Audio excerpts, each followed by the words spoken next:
Good day everyone, I'm Fortuna Justin, together with my groupmates Herrera Georgie and Nikman Lapad. We are here to discuss about the repetitive task design, and risk assessment. Before we formally start, I would like to ask you a question. What do you think is more accurate? Practice makes perfect, or perfect practice makes perfect? I know some of you would have pondered about this and create your opinions. But to tell you the truth, the statement perfect practice makes perfect was just a rendition of the statement practice makes perfect. Now I would like you to meet our main character of the day, Mr. Wojciech Jastrzębski. He is a Polish biologist who introduced the genesis of ergonomics as a philosophical concept of work-related symptoms. He coined this term in 1857 with a focus on the body of relationship to productivity. At the time, the idea of health and well-being weren't the core of ergonomics. He took the popular idea from back in 70s of increasing efficiency to turn it into this official concept.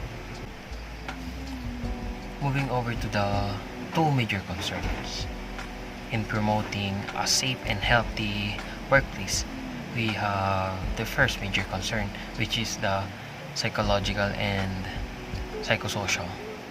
It is concerned with boredoms when work is repetitive. You see, an employee tends to get bored with the work when they just do the same stuff. It affects their productivity.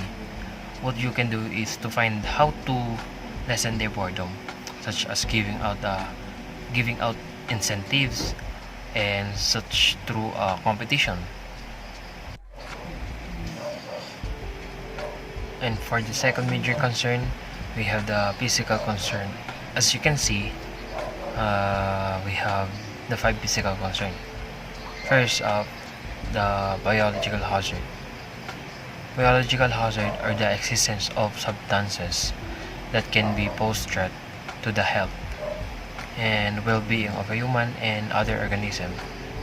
Uh, this may include viruses, bacteria, toxins from the biological sources, spores, fungi, pathogenic microorganism, and bioactive substance in the environment of carried by hosts such as insect, animals, plants, and even human.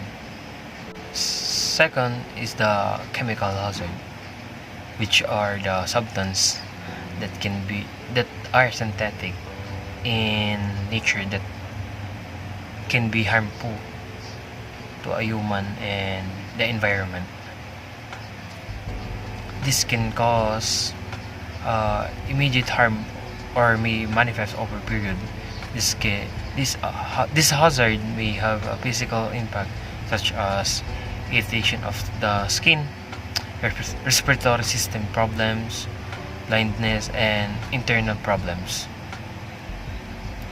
Third one is the physical hazard, which is manifest in the environment where workplace is exposed to extreme sound, heights, pressure, and even radiation. Fourth one is the safety hazard, which represent the unsafe workplace area, such as uneven floor, damaged carpet, and cheap tiles that can be cause people to trip and fall. And the last one is the ergonomics hazard, which are uh, the the result of the factory that affect the musculoskeletal system due to inefficient design of workspace, manner of handling and operation equipment of the furniture, incorrect posture. That's all my part, and I'll hand it over to you, Miss Herrera. Good day everyone, I'm Georgie Herrera and I'm the next reporter. Methodical, well-planned, and systematic process in establishing the identification of hazard and evaluating interrelationship with the risk with the workplace. And this is the importance of risk assessment in the hospitality and tourism industry. The first is identify and evaluate sustainable and effective measures to avert accidents and hazards. Next is identify and evaluate health and safety issues in the workplace. Number 3, ensure that controls are known and implemented. Must to know the things to avoid accidents and danger. Just seeing the signs to avoid danger. You must know the signs to surrounding your place to avoid accident, like rules and regulations. Must know the things at work that can affect your health to avoid accident. Next is risks that could occur in a workplace. Number 1, accident, an unfortunate incident that unexpectedly and unintentionally, typically resulting in damage or injury. Hazards. This is the example of hazards: pollution, toxic waste, transport incidents, factory explosions, fires and chemical spills. Risk. A situation involving exposure to danger. The next one is identify and evaluate sustainable and effective measures to avert accidents and hazards. 2. Identify the evaluate and safety issues in the workplace. 3. Ensure that controls are known and implemented. Establish an appropriate control environment. Internal control and risk assessment. Implement control activities. Communicate information, and last is monitor. This is the common health and safety issues like temperature, light and air conditioning, harmful and surroundings, hazardous substances, noise and sounds exposure, and more. Must to know the rules and regulations of an establishment to avoid accidents or disaster or risk. Next is how to reduce hazards and risks. 1 is evaluate and plan the workspace. Functional, utilitarian, aesthetically designed, and appropriately located facility or space can minimize incidents of hazard risk. Second is development of safety plan to control hazards. Sound safety plan will ensure the workers' satisfaction and trust in company. Third is regular inspection and maintenance of workplace. Areas that need to be inspected and the spaces that have equipment, tools, furniture, and fixtures. 1 is routine maintenance, scheduled maintenance, preventive maintenance, and emergency maintenance. How to reduce hazards and risks. First is routine maintenance. Routine maintenance refers to any maintenance task that is done on a planned ongoing basis to identify and prevent problems before they result in an equipment failure. Some common routine maintenance includes regular inspections of service work. Next is preventive maintenance. Preventive maintenance. Preventive maintenance is the act of performing regularly scheduled maintenance activities to help prevent unexpected failures in the future. Put simply, it's about putting things before they break. Next is scheduled maintenance. Is any task that is given a deadline and assigned to technician. It can either be recruiting tasks, done at regular intervals, or one-time tasks. Scheduled maintenance includes inspections, adjustments, regular service, and planned shutdowns.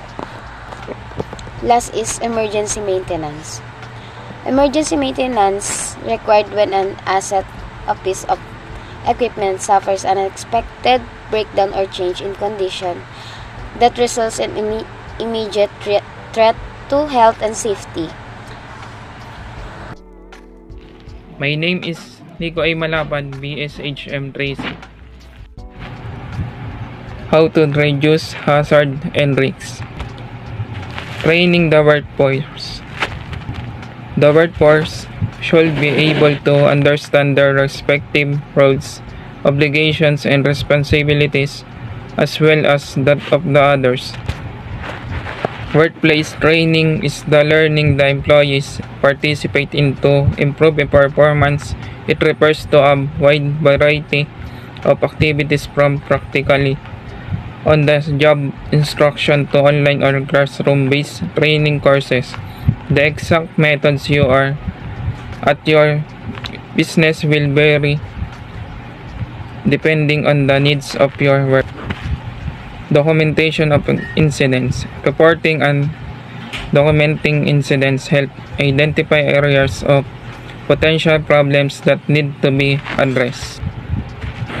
State the specific date, time, and location of the incident in addition of stating your presence and the presence of the person involved directly in the event.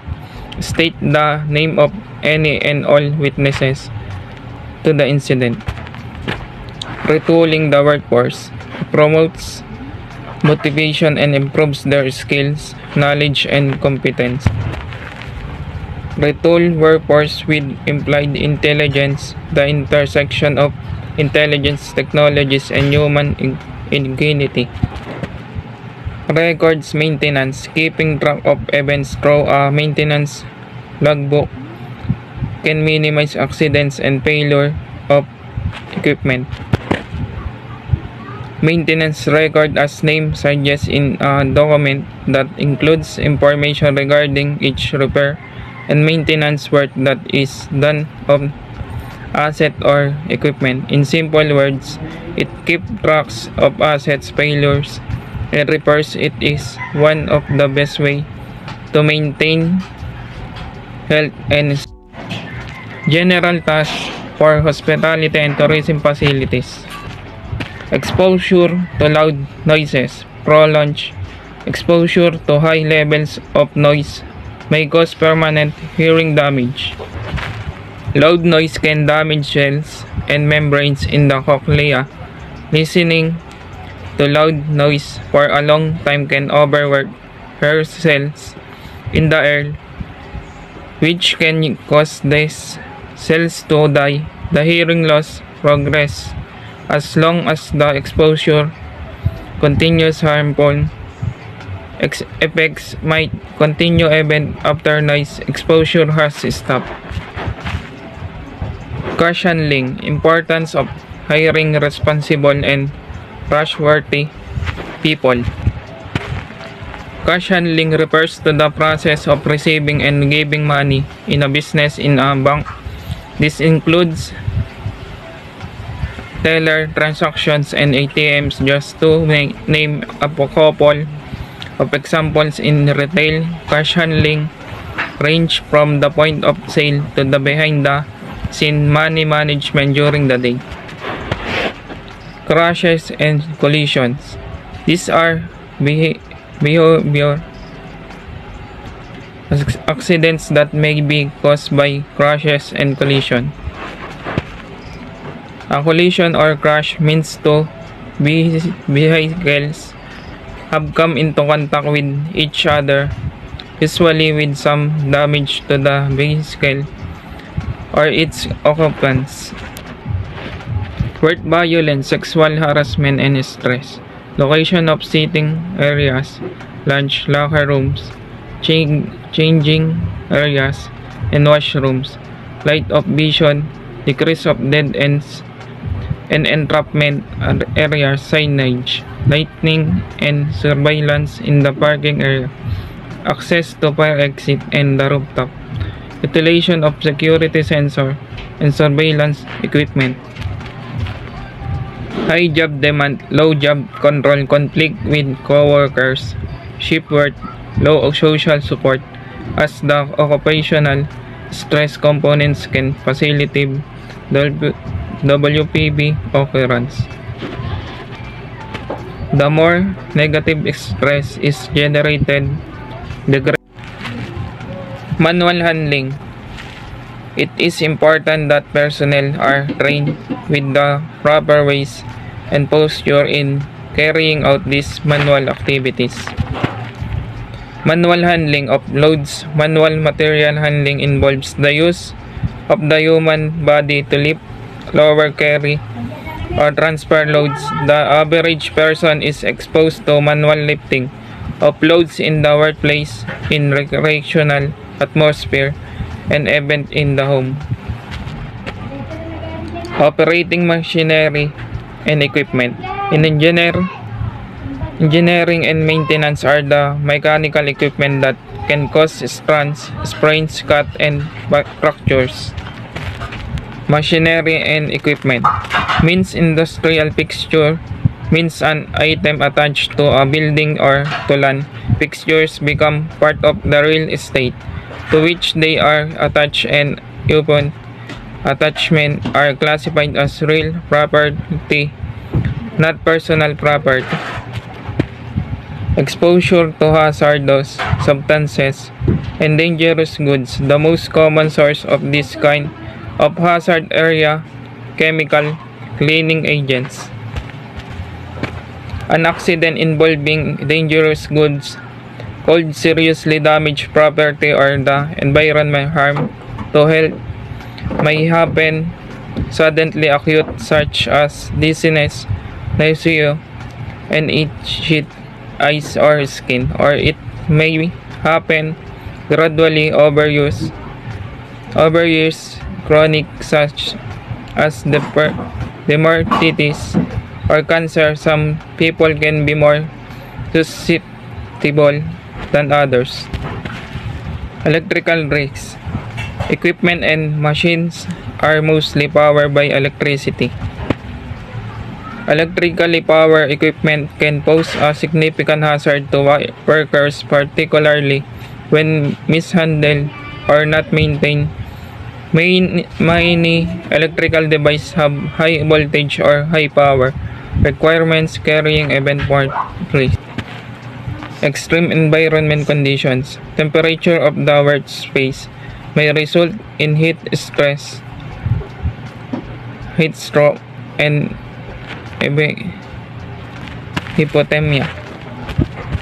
The geographical pose: very arid deserts, volcanoes, deep ocean, regions, upper atmosphere, outer space, and the environments of every planet in the solar system except the Earth. Movements and maneuvers. Several motions involved in delivering goods and service in the hospitality and tourism. From the maneuvers standpoint, Army Doctrine publication, Unified Land Operation defines movement and maneuver as the related tasks and system that move and employ force to achieve a position of relative advantage over the enemy and